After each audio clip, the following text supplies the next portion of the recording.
भगवते वासुदेवाय। जय श्री हरि, जय श्री भगवान विष्णु जी, जय श्री भगवान कृष्ण जी। आज तक हम आप सब निरंतर ये सुनते आ रहे हैं और समझते भी आ रहे हैं कि हम सबको कर्मोनुसार ही योनि प्राप्ति होती है।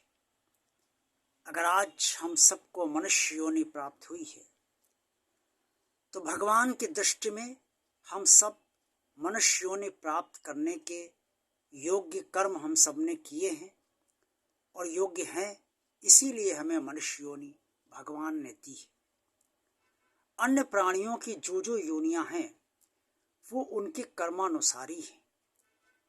पेड़ पौधे भी एक जीव हैं और वो जो वनस्पति के रूप में, पेड़ पौधों के रूप में जो उन्होंने उनकी योनि है वो भी उनके कर्मानुसारी है। ये बात भगवान श्री कृष्ण जी ने अर्जुन को कुरुक्षेत्र के मैदान में स्पष्ट तौर पर अपना समस्त ज्ञान देते हुए बताई है। भगवान श्री कृष्ण जी ने स्पष्ट तौर पे कहा है, प्रकृतिम सवामष्टमवष्ट भय विसर्जामि पुनः पुनः भूतग्राम्यमं कृत्सनं वशं प्रकृते वर्षात्।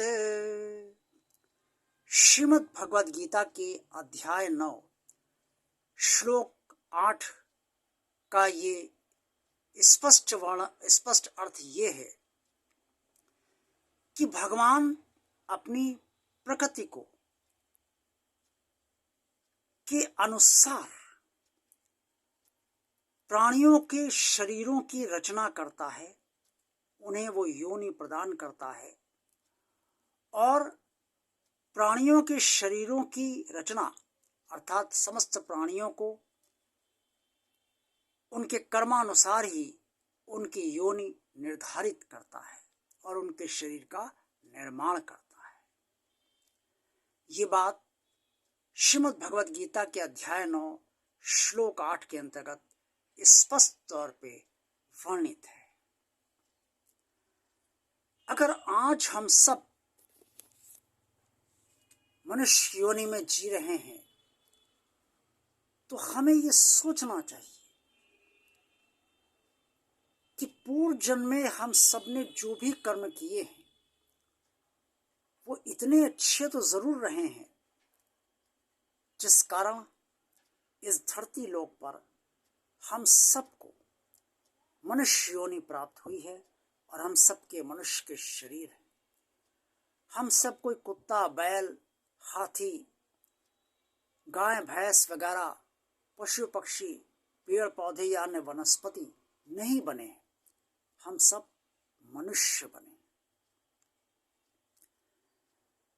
ये बात तो सत्य है कि भगवान ने जो अपनी प्रकृति का निर्माण किया है उसी प्रकृति से ही उसने सारी रचना समस्त प्राणियों की है और समस्त प्राणियों के शरीर भी और उनकी योनियां भगवान ने अपनी रची हुई प्रकृति के से ही की है और सारे प्राणी भगवान की रची हुई प्रकृति के अनुसार ही कार्य करते हैं।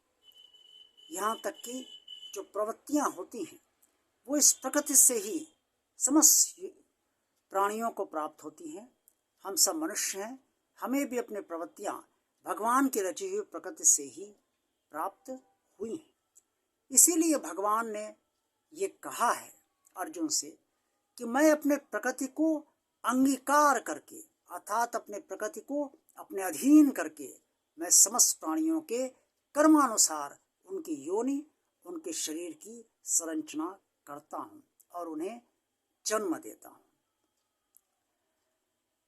तो ये बात तो अब स्पष्ट हो गई जब भगवान श्री कृष्ण जी ने कह दिया अर्जुन से कुरुक्षेत्र के मैदान में कि कर्मों के अनुसार ही सबको उनकी योनि प्राप्त होती है और कर्मानुसारी वो अपनी उस योनि में भ्रमण करते हैं जितनी उनकी उम्र निर्धारित है उस उम्र तक। तो ये स्पष्ट है कि हम सबको अपने कर्मों पर अवश्य ध्यान देना चाहिए। हम जैसे कर्म करेंगे उसी के अनुसार ही हमें अगले जन्म में पुनर्जन्म हमारा या तो होगा या नहीं होगा, और अगर होगा तो हमें योनि अपनी कर्मानुसारी प्राप्त होगी। आज कभी कभी अक्सर लोग सोचते हैं किसने देखा है कल क्या होगा, कल क्या पता कौन सा जन्म होगा भी या नहीं होगा, मरने के बाद हम कहाँ जाते हैं। बहुत से लोग ऐसे तर्क की जगह कुतर्क दिया करते हैं।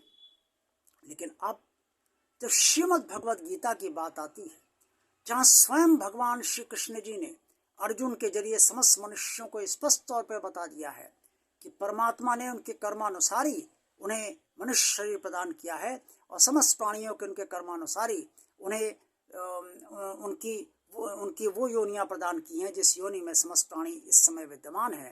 तो ये बात स्पष्ट है कि मरने के बाद निस्संदेह जीवन मिलता है या नहीं मिलता है। जो मोक्ष मिल पा जाते हैं उनको नहीं मिलता है, जो पुनर्जन्म पाते हैं उन्हें जीवन मिलता है। लेकिन जो जीवन उन्हें मिलता है, जो जन्म मिलता है, वो उनके कर्मानुसार ही मिलता है। इसलिए भाइयों बहनों, आप सबसे यही निवेदन है कि आप सब अपने कर्म पर निरंतर ध्यान देते रहें। अभी तक नहीं दिया है तो आज इस देना आरंभ कर दें। कोई भी कर्म करने से पहले जरूर सोच ले कि कहीं इस कर्म से किसी को बहुत बड़ी हानि तो नहीं होने जा रही, किसी का बहुत बड़ा नुकसान तो नहीं होने जा रहा है, किसी का बहुत बड़ा अहित तो नहीं होने जा रहा है, किसी का वर्तमान और भविष्य तो बिगाड़े नहीं जा रहा है।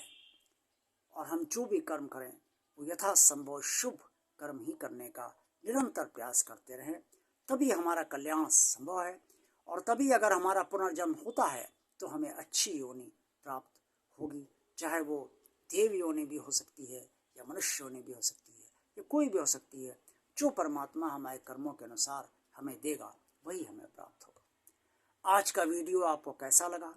अच्छा लगा है तो लाइक कीजिए। भगवान और आप चैनल आप सब देखते रहिए। भगवान और आप चैनल को जिन लोगों ने अभी तक सब्सक्राइब नहीं किया है वो भगवान का कार्य मानकर इस चैनल को सब्सक्राइब अवश्य कर दे। कमेंट्स बॉक्स में आप सब जो कुछ भी कहना चाहते हैं वो अवश्य कहिए। और भगवान और आप चैनल को ज़्यादा से ज़्यादा लोगों को शेयर कीजिए ताकि आप सब की तरह अन्य लोग भी इस चैनल से लाभान्वित होते रहें। आप सबका कल्याण हो। ओम नमो भगवते वासुदेवाय। जय श्री हरि, जय श्री भगवान विष्णु जी, जय श्री भगवान कृष्ण जी। आप सबका दिन शुभ हो।